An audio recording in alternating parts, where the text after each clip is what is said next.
A hearty welcome to one and all. I'm Rohini Batwal with 8th standard science subject with the 6th chapter, 3rd part. Try this.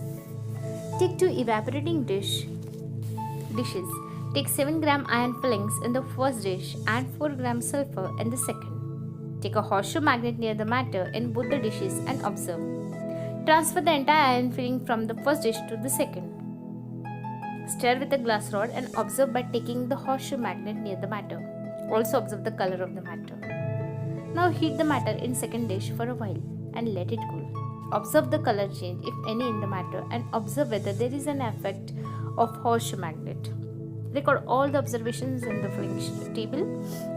See students, in the above activity on testing the matter obtained by iron fillings and sulfur with horseshoe magnet, it was found that the resulting matter was a mixture of iron and sulfur and possessed properties of both the components. Some particles were yellow, they were of sulfur. Some particles were black, they were iron particles. The property of iron particles to get attracted towards magnet was unchanged. In other words, the components iron and sulfur were in the free states in the matter. On the contrary, when iron fillings and sulfur were heated together and cooled, there was no effect of magnet, and the characteristic of yellow color of sulfur also disappeared. Means you cannot see any color change. From this we understand that the matter formed in the above activity is different from the original components. A chemical combination took place between iron and sulfur due to heating in the above activity. The atom of iron and sulfur become joined by chemical bond to form molecules of a new compound. Let us see molecular formula and valency. There is a definite proportion of the constituent elements in a compound. Center numbers of the atom of the constituent elements are joined to each other in a molecule of a compound. Molecular formula indicates the number of atoms of each of the constituent elements present in one molecule of a compound. A molecular formula includes the information regarding the symbols of all the constituent elements and their respective number as subscribes.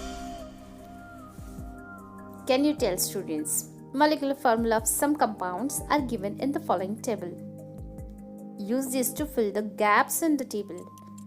So see serial number, name of the compound, molecular formula, constituent element, number of atoms of constituent elements are given and you have to complete that.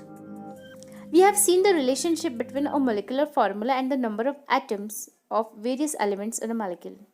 The ability of joining to another atom with a chemical bond is a chemical property of each atom. This ability is indicated by a number and this number is called the valency of that atom. An atom forms as many chemical bonds with other atom as its valency. Generally, valency of an element remains constant in its various compounds. Let us move towards do you know students.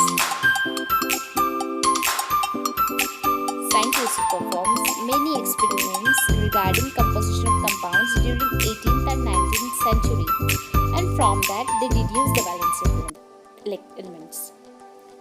Now students, we have to complete the table. Molecular formula of various compounds formed by hydrogen with each other elements are given in the following table. From that, deduce the valency of the concerned element. Now see the chart students. See the first students, that is CHCl. Constituent elements is H and Cl is X. Valency of H is 1. Number of bonds formed by X with H is 1. Valency is 1. Second is H2O. Again it is given. Let us see the third one, H2S. So constituent elements is H. X is S. Valency of H is 1.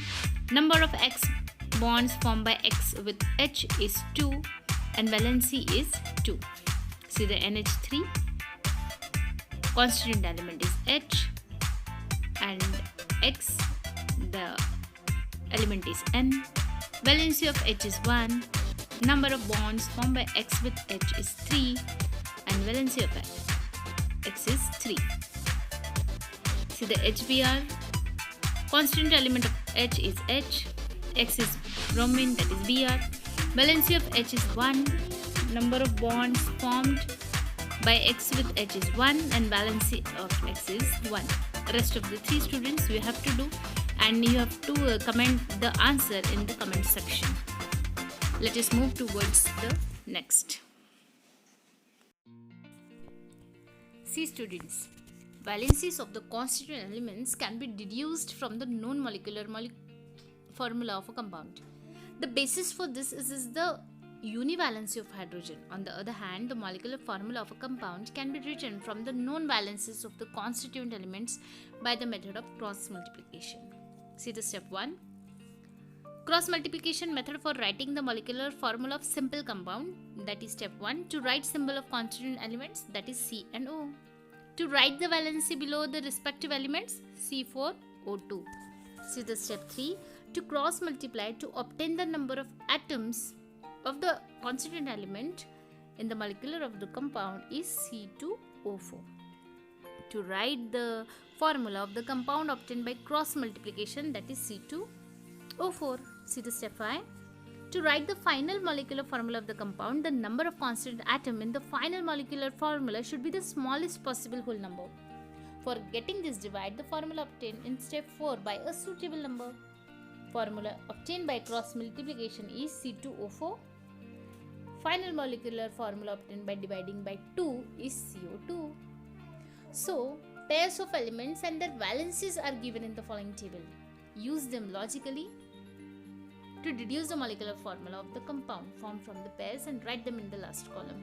See, first is given, element is CH, valency is 4, 1. So, answer you have to write, it is CH2. Okay, see the second one, that is N3H1, that is NH3. See the third, Fe2S2, that is FeS. And last one, C4O2, that is CO2. Now students, we have finished our lesson here, and you have to write the question answers, typical words, whatever diagrams are there, that you have to write. Whenever you saw the chart, that you have to complete it in the textbook also, and you have to write it in your notebook also. See you students in the next video. Bye, take care, stay home. Bye.